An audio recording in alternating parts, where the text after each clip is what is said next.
Lucky Marwat के इलाके तख्ती खैल में नामालूम अफराद ने घर में घुसकर फायरिंग कर दी। एक ही खानदान के 8 अफराद कत्ल, मरने वालों में खवातीन और बच्चे भी शामिल। पुलिस ने वाक़ई की तहकीकात शुरू कर दी।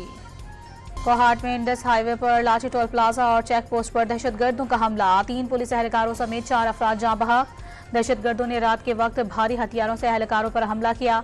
पुलिस का इलाके में सर्च ऑपरेशन। तहरीक इंसाफ ने बल्ले के निशान की दरखास्त वापस ले ली। सुप्रीम कोर्ट ने वापस लेने की बुनियाद पर दरखास्त खारिज कर दी। पेशावर हाई कोर्ट में पीटीआई इंटर पार्टी केस की समाअत कुछ देर बाद होगी। पीटीआई के वकील अदालत पहुंच गए, आज फैसला सुनाए जाने का इम्कान है।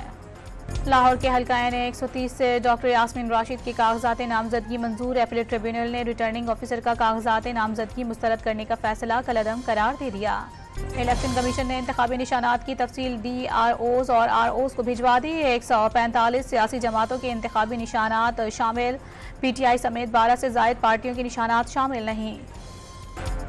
निगरान वज़ीर आला पंजाब का कुर्बान लाइन्स का दौरा, पुलिस की रिहाइश गाहों की तामीर का जायजा लिया। 31 जनवरी से कबल अपार्टमेंट्स के 3 फ्लोर मुकम्मल करने की डेडलाइन दे दी। देर तक काम करने पर मजदूरों को शाबाशी भी दी। कराची के लिए आज से 30 नई बसों का इजाफा हो जाएगा। वज़ीर आला से नई बसों का इफ्तिताह करेंगे। मज़ार क़ायद के करीब तकरीब होगी, बसें भी पहुंचा दी गईं। मौसम सरमा की 23 रोज़ा तातीलात के बाद पंजाब में सरकारी और निजी स्कूल दोबारा से खुल गए। सर्दी के बाद स्कूल लगने के औकातकार 9:30 बजे कर दिए गए।